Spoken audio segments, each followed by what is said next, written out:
of a combat designer on God of War 3 is a complex role. Basically has anything to do with characters in the game. Any character you see moving in the game, attacking, fighting, are generally implemented by the combat designer. And then, of course, Kratos. What his platforming elements are going to be, what his new combat moves are going to be, what weapons he's going to use, how he's going to use them, how he walks, everything. I'm here with Jason McDonald, who's a senior combat designer on God of War 3. And we're just talking about the new features that we have in the game and what we're trying to add to the God of War franchise. Well, we've got some of Kratos' items in. He can grab a head and he can light stuff up. Now that we can play with lighting in God of War 3, we can make the entire room dark, have enemies that are attacking you in the dark, can't be seen. And when you light them up with the head, they light up for a limited amount of time, so you can attack them while you can see them, but then they are constantly disappearing. You get to parts where it's completely pitch dark and you hear the guys scream in the background. You use the Helios head to, find out where they are. The strategy gameplay, the combat side of it turns into you have to keep these guys lit to be able to hit them, otherwise you get screwed and they just destroy you in the dark. So. Definitely something we couldn't do before just because we didn't have dynamic lighting to the extent that we have it now. So. We got the combat grapple in. We tried the grapple stuff in God of War 2, but since we were limited on memory and animations and things like that, we just couldn't do it, and if we couldn't do it well, then we weren't going to do it at all, so we just didn't do it.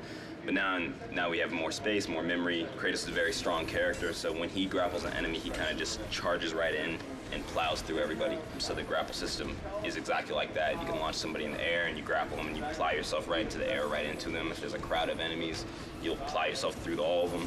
Hey, I'm at Brian Usedesk here. He's a senior combat designer on God of War 3. For this particular boss, which is a huge scorpion, you want to make sure the presence is there and the player will feel the power of the attack.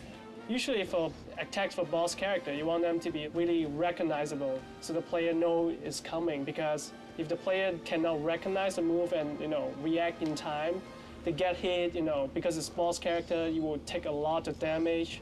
So it's not fun, if you don't see the attack coming, you're being hit. So that's something that we try to work really hard on. I'm here with Jason DeHarris, combat designer on God of War 3. And we're just looking over some of the rideable stuff that's early in development. So how do you think it's going? It's all right in terms of Kratos.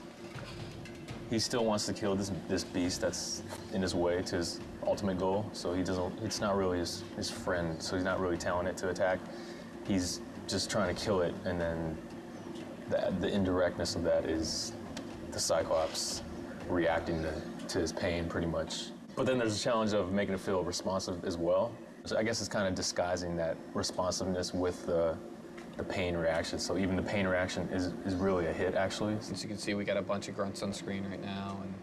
And when you're fighting all these grunts, like taking on, doing a special move or, grabbing each one and killing them, that can be kind of slow. This will be an awesome tool for, you see the Cyclops in there, and you're just like, I want to get after the Cyclops so I can jump on his back and do tons of damage and kill these guys quicker.